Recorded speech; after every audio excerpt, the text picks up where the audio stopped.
So next we will see adaptation in desert animal.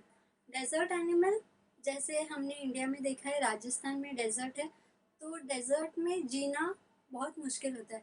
To survive in desert they must show a special characteristics. जैसे desert में पानी बहुत कम होता है, तो एनिमल्स की स्किन बहुत मोटी होती है जिससे कि वो वाटर लॉस से बच सकते हैं. डेजर्ट में आप देख सकते हैं रैट, लिजर्ड, स्नेक और कैमल. कैमल तो फेमस है, वो डेजर्ट एरिया में दिखाई देता है. तो ये एनिमल्स आप देख सकते हो डेजर्ट में. They most probably search for shadow. जहाँ पे शैडो होती है कोई भी प्लांट की या फिर रॉक, ये सब के शैडो में वो रहते हैं. और इनके अंदर कैपेसिटी होती है कि वो वाटर को स्टोर कर सकते हैं. From where they get the water. एक तो वो इंसेक्ट्स या फिर दूसरे एनिमल को खा के उनसे वाटर ले सकते हैं, या फिर जब भी वो उन्हें वाटर मिलता है तो वो स्टोर करके अपनी बॉडी में रखते हैं और धीरे धीरे वो उसे यूज़ करते हैं. तो डेजर्ट एनिमल में सबसे पहले हम कैमल के बारे में बात करते हैं. कैमल में क्या होता है, उनके जो नोस्ट्रल्स होते हैं उसके अंदर बहुत, उसके ऊपर बहुत सारे फोल्ड्स रहते हैं, क्योंकि जो सैंड होती है वो उनके नोज में नहीं जानी चाहिए इसके लिए. और उनके आई लैशेस भी बहुत बड़ी होती है जिससे वो उनके आंखों को बचा सकते हैं सैंड से. और उनके लेग्स लंबे और कुशन लेग्स होते हैं जिसके मदद से उनको राजस्थान मतलब रेती के जगह पे चलना बहुत इजी हो जाता है, सैंड में चलना बहुत इजी हो जाता है. तो ये थे कैरेक्टरिस्टिक्स ऑफ डेजर्ट एनिमल्स.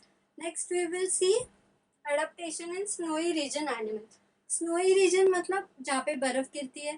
तो स्नोई रीजन एनिमल्स के कैरेक्टरिस्टिक्स क्या है कि वो, उनके कलर मोस्टली वाइटिश और सिल्वर कलर के होते हैं जिससे कि वो बैकग्राउंड में मर्ज हो जाते हैं, दिखाई नहीं देते, वरना कोई भी दूसरा एनिमल उनको खा सकता है.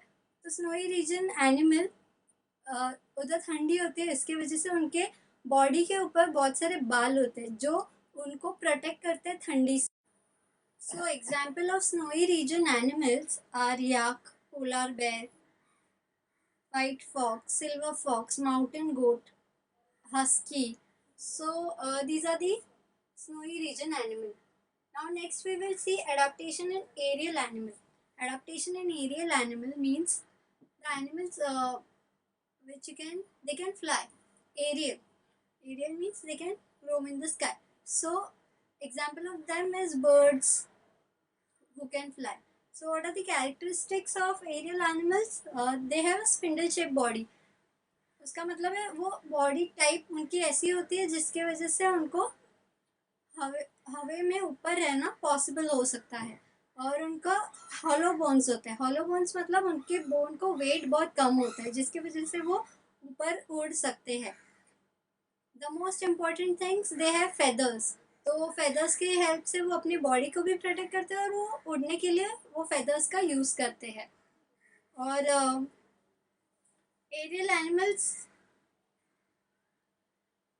Have air sacs in them. Air sac जो होती है जिसकी वजह से वो उड़ सकते हैं, वो लाइट वेट हो जाते हैं और ऊपर हवा में रह सकते हैं. और next we will see reptiles. Adaptation in reptiles. भी रेप्टाइल्स है earthworm, lizard, crocodile. So what is the speciality in reptiles? क्योंकि दे शो कैमोफ्लाज, मतलब उनका कलर सराउंडिंग से मैच हो जाता है. अगर आपने लिजर्ड को देखा रहेगा, lizard have small legs to crawl. और स्नेक को देखा रहेगा तो उनके पास होते हैं स्केल्स जिसकी वजह से वो आगे जा सकते हैं. तो ये था. Next we will see adaptation for food in animal. Adaptation for food. Food अलग अलग तीन टाइप होते हैं जिसमें होते हैं कार्निवोरस, हर्बीवोरस और omnivorous. Now carnivorous animals they eat other animals जो फ्लैश के ऊपर जिंदा रहते हैं. जो फ्लैश खा के जिंदा रहते हैं उनको कार्निवोरस बोलते हैं, या मांसाहारी भी बोल सकते हैं. इसमें एग्जाम्पल है लायन. सेकंड है हर्बीवोरस एनिमल. हर्बीवोरस जो पेड़ पौधे पत्ते खा के जीते हैं, तो वो हर्बीवोरस एनिमल होते हैं. इसका एग्जाम्पल है डियर. और ओमनीवोरस एनिमल्स. ओमनीवोरस एनिमल्स जो दोनों खाते हैं, जो पत्ते भी खाते हैं, पेड़ पौधे के पत्ते भी खाते हैं, और जो एनिमल्स का फ्लैश भी खाते हैं, तो उनको बोलते हैं ओमनिवोरस। इसका एग्जाम्पल है बियर, या ह्यूमंस भी आप एक एग्जाम्पल ले सकते हैं। तो next we will see adaptation for blending with surrounding. Adaptation for blending with surrounding, आपने देखा रहेगा बटरफ्लाई को, जिस भी फ्लावर पे वो बैठते तो वो कलर अडॉप्ट करती है, या फिर आपने देखा रहेगा अलग अलग एनिमल्स जो अपना कलर चेंज कर लेते हैं according to the surrounding. So they camouflage themselves. Camouflage मतलब जो अपना कलर चेंज कर लेते हैं according to the surrounding. They change their texture pattern. तो इस सब से वो it is very difficult to identify, और इनकी शिकार करना बहुत मुश्किल हो जाता है। लेकिन ये दूसरे कोई इनका शिकार नहीं करना बहुत मुश्किल होता है, और लेकिन ये जो है जो दूसरे इनके जो खाने की चीज़ें है उसका शिकार बहुत आसानी से कर सकते हैं, क्योंकि ये अपना कलर और टेक्सचर चेंज कर देते हैं।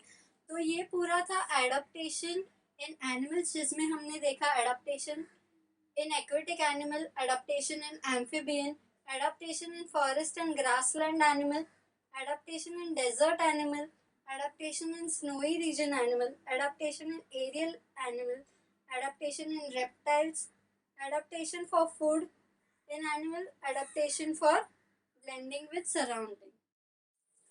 So, the great scientist Darwin have stated the theory of survival of the fittest. Uh, Darwin stated that the animal or plant which will survive uh, only if they adapt. So, adaptation is most required to be the survival of the fittest. This is stated by Darwin. Now, we will see classification of living organism. Now, we have seen there are multiple habitats, multiple types of animals and plants are available. But how to classify them? Because one cannot remember all these types of, and one cannot remember and study them all together. So, multiple scientists have grouped them based on their characteristics. These groups have further divided into small subgroups. So, there is one classification of hierarchy of classification, where first one is kingdom, phylum, class, order, family, genes, and species. So for this, I will give example of a human. There are two kingdoms, Animalia and Planting.